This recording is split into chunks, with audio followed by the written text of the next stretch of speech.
New intro. So much love and appreciation to those of you who have been with me for the 2-year period plus that I've been doing this.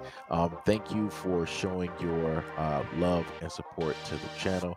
And to anybody else who is brand new to the platform and you would like to support the channel, also you can do it by way of Patreon, Anchor, the clothing store, and also the shoe shop that is listed in the comment description below. And again, thank you to any and all of you guys who have been here to support this channel during the 2+ year period. I wouldn't be able to do what I do every single day without you.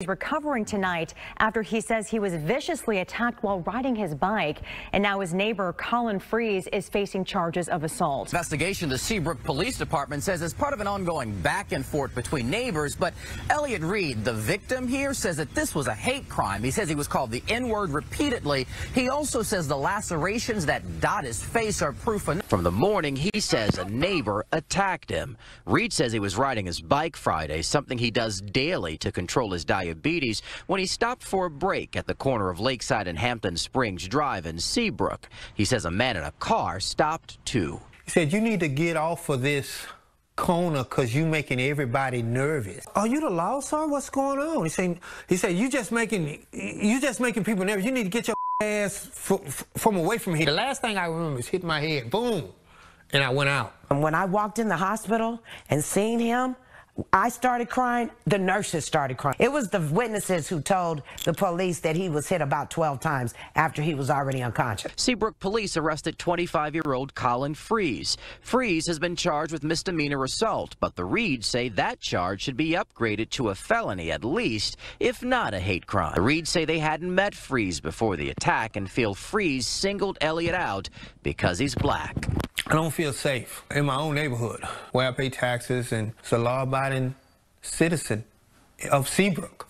Meantime, Seabrook's police chief tells KPRC2 that there is no indication of a hate crime based on the evidence at hand, but right now, again, it remains at misdemeanor assault. Black people, I ask you this question. When is the last time, just think back in your mind, right? When is the last time that you literally got out of your car, you saw somebody that was alabaster, right?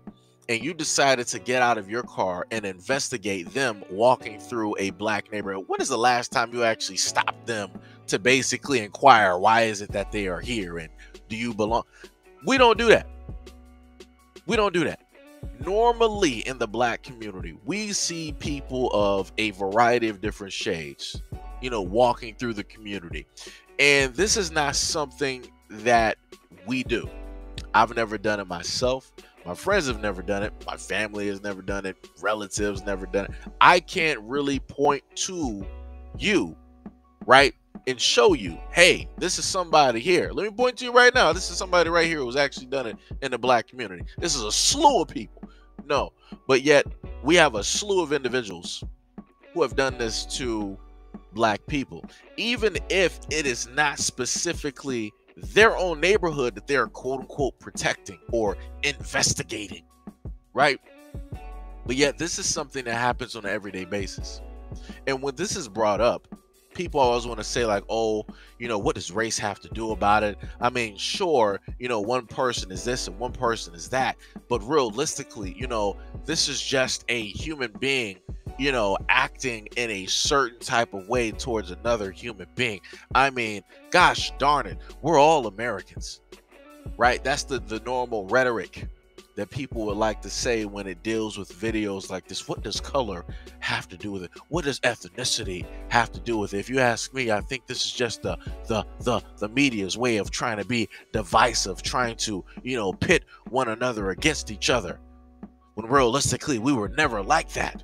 I voted for Obama, right? That's the normal type of stuff that they like to use in order to body block for their brethren who decide to commit to such hate crimes. And I'm going to call it a hate crime because specifically this black man was targeted because of the color of his skin.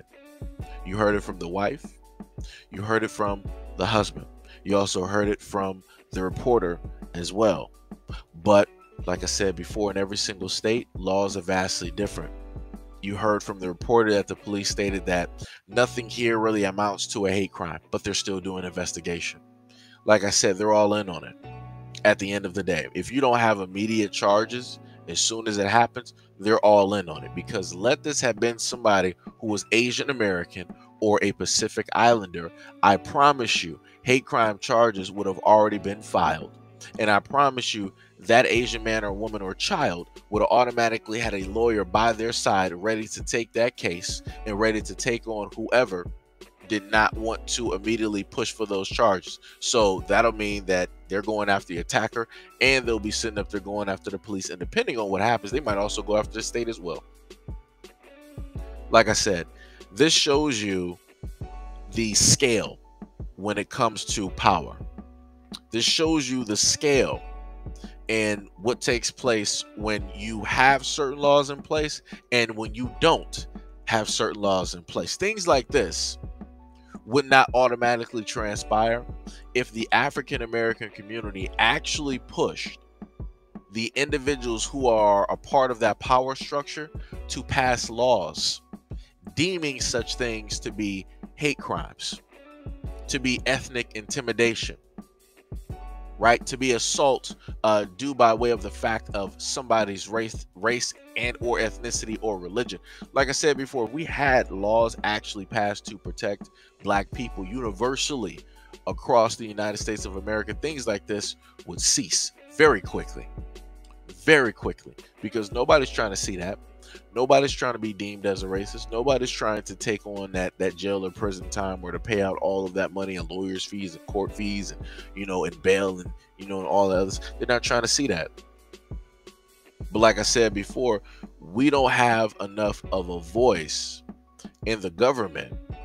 We don't have enough of a voice by representation of the people who are, that at least look like us, right, who represent us in the government, to push for these things. It was only within the recent 10 years that laws have been passed to make it illegal for jobs to try to not hire or to try to fire a African American individual due to the fact of their natural hair styling. So that can mean locks, that could mean braids, that can mean twist, you know, that can mean a variety of different hairstyles that, you know, black people have and that represent us. So like I said, if we can get something passed on hair, we should easily be able to get legislation passed when it comes to crimes against us due to the fact of our ethnicity and our skin color. But how many people are really going to rally against that, though? And the next thing that I'm going to state, right, and this one, it's a little bit of a tricky situation, right? But all in all, the main thing that I state to the black community is that this is why we need to put petty squabbles and differences to the side, because you can obviously see where the enemy actually is. You can see where the real problem actually is. The real problem is hate. You can clearly see that. Hate was directly what almost potentially could have taken the life of this black man after he was struck 12 times while he was unconscious. You can see the bruising, you can see the markings that he ended up taking on because of that brutal assault and that attack. Now, the reason why I said that this one is a little bit of a tricky situation is because this can go a multitude of ways. The one main thing that I say for the black community is that this is the reasons why that, you know, you need to arm up. You need to get your license to carry. You need to become proficient in firearms training and the firearm that you are also using.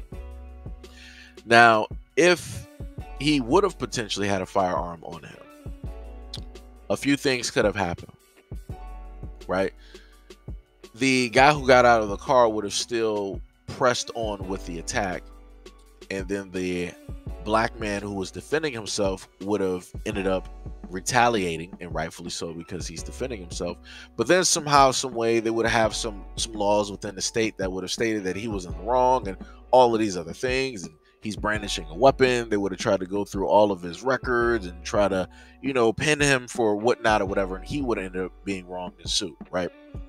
Number two, What could have also potentially happened is that while he's riding his bike with his, license to carry, you would have had not just him, but you would have had other motorists seen this, and somebody would have made a call to police and said that, oh, somebody's brandishing. I've seen this black guy on a bike and he's brandishing a weapon. He's waving in the air, and he pointed something to me. I can't really tell you. I just drove off.